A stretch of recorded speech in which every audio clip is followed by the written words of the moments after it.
Estamos na nossa aula de número 40 do curso Comportamento de Contaminantes Orgânicos em Meio Ambiente Subterrâneo.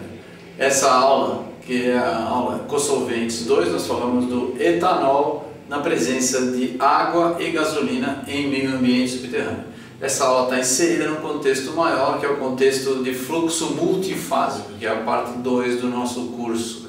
Na aula de hoje nós vamos continuar explicando o diagrama ternário. O diagrama ternário é um diagrama de especial interesse, porque nós entendemos a variação da tensão interfacial dentro do diagrama em presença de um consolvente. A variação de tensão interfacial, como eu mencionei para vocês, como a fase residual ela está presa exclusivamente por capilaridade e a tensão interfacial é que faz com que ela fique presa, o que eu faço então? Se eu coloco um consolvente, a minha ideia é que esse consolvente, ao se dissolver dentro da fase residual, altere a tensão interfacial, tornando essa fase residual como que mais suave, mais mole, e eu possa empurrá-la para fora do poro.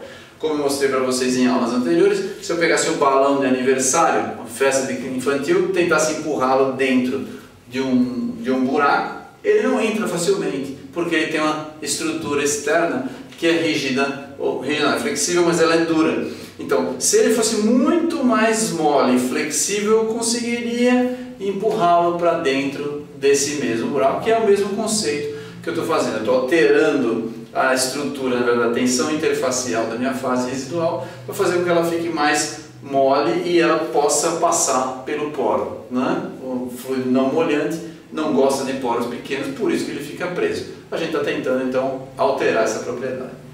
Quando nós olhamos aqui no nosso diagrama ternário, voltando para cá, cada linha dessa aqui é chamada de linha binodal, que une dois pontos quaisquer entre duas fases. Se eu pegar qualquer ponto ao longo dessa linha, qualquer composição ao longo dessa linha, ela sempre vai ter uma fase com essa composição na extremidade da linha e essa composição na extremidade da linha. Se eu pegar essa outra aqui, qualquer ponto nesta linha aqui vai ter essa composição e essa composição na fase. O que vai alterar é o volume de ambas as fases. A fase oleosa ou a fase gasolina pode ser maior ou menor, variando. Então essa aqui é maior, aí elas vão variar de volume, mas a composição delas vai ser a mesma desde que elas estejam dentro de uma mesma linha. E as linhas então elas se dirigem a partir daqui. A linha maior é a que separa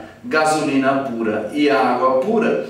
E se eu for colocando etanol, elas vão se dirigindo para esse ponto aqui. Esse é o ponto triplo. Nesse ponto triplo, o que acontece? Eu estou diminuindo e as composições das duas, à medida que elas vão se aproximando, elas vão andando para esse ponto triplo. As composições vão ficando cada vez mais parecidas e nesse ponto as duas composições são idênticas. É o primeiro ponto onde eu tenho uma única fase. Se as composições são idênticas, a tensão interfacial entre elas é zero. Por quê? As composições são idênticas, é uma fase só, não tem mais tensão interfacial. À medida que eles se aproximam do ponto triplo, a tensão interfacial já está decrescendo a ponto de tornar interessante. Ela não precisa ser zero para que a gente consiga remobilizar a fase residual, mas basta que ela seja suficientemente baixa para que ela consiga ser remobilizada e a fase residual passa a andar. Então o que nós fazemos? Nós temos que colocar quantidades de etanol suficiente para que essa tensão interfacial decresça e a gasolina se remobilize. Então, à medida que nós diminuímos e os pontos se aproximam do ponto triplo, nós diminuímos a tensão interfacial. Nessa figura que se apresenta aqui, eu tenho um diagrama onde me mostra no eixo Y a tensão interfacial entre gasolina pura e água pura, né? E à medida que eu vou acrescentando etanol, a tensão interfacial decresce. É importante enxergar essa relação aqui embaixo, porque essa relação é uma forma de eu representar a presença de etanol no diagrama. Por quê? Porque se eu usasse a quantidade de moles presente, eu não sei se eu estou referindo à fase aquosa ou à fase oleosa. Então eu estou fazendo uma relação sempre entre o tamanho das linhas binodais, para que eu tenha isso daí. Então o que eu faço? Na linha aqui no eixo X eu uso 1 menos L sobre L0, onde L é o tamanho da linha binodal, o L0 é a própria aresta do triângulo que representa o nosso diagrama ternário. E as linhas vão diminuindo. Então, L sobre L0 vai dar sempre um número entre 0 e 1. E se eu fizer 1 menos L sobre L0, eu tenho esse número organizado de forma crescente para poder usar no meu diagrama.